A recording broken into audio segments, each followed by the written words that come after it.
This is Marcus, the QuickBooks expert, with another quick QuickBooks tip. So today we're going to talk about how to create sales receipts. So before we get into that, remember the difference between a sales receipt and an invoice is, let's just say I'm going to cut your grass. I'm going to go and cut your grass. And let's say after I cut your grass, you have 30 days to pay me. In that case, you want to send that customer an invoice. You want to create an invoice in QuickBooks. But let's say I cut your grass today and you pay me the same day. That is a sales receipt. I'm getting the payment at the same time that I'm doing the service. Remember that, because that's going to be very important. You don't want to create an invoice if you're receiving payment the same day. You definitely could do that, but you're doing an extra step. You don't want to do extra steps. Create a sales receipt when you receive the payment the same day that you provide the service. But let's get started. So to enter a sales receipt, you're going to go to Plus New, and you're going to go to Sales Receipt under Customers.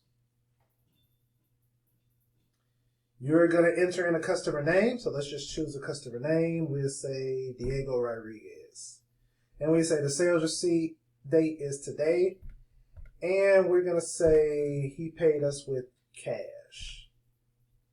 Or you can choose any of these other ones, or you can leave it blank. I like to usually fill this in.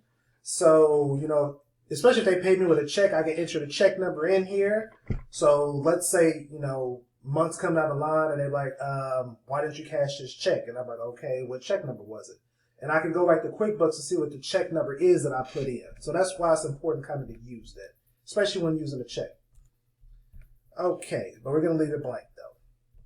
Now, you want to always deposit to undeposited funds. I'm going to make another video about that very soon, what undeposited funds in and why sales receipts should go to deposit to undeposited funds. But for now, we're just going to keep it like this. We're not going to talk about it. We'll talk about it in a future video. But once you enter in the customer name, the sales receipt, you're going to enter in a product or service. So let's just say we did gardening, weekly gardening services. And we'll say the rate is $25 an hour at four hours. Okay. All you have to do is go to Save and Close. Or you can save and send it to the customer, and it's going to send it directly to their email saying that they paid you and, maybe they want a receipt. So if they want a receipt, that would be a good thing to do. But once you're done, you're going to go to Save and Send. I'm not going to save and send this to Diego Rodriguez, but I'm going to go to Save and Close. And that's it. That's how you enter in sales receipts. Just remember the difference between entering a sales receipt and an invoice is sales receipt, you get the payment and you provide the service at the same day. Invoice is you're expecting payment at a later date.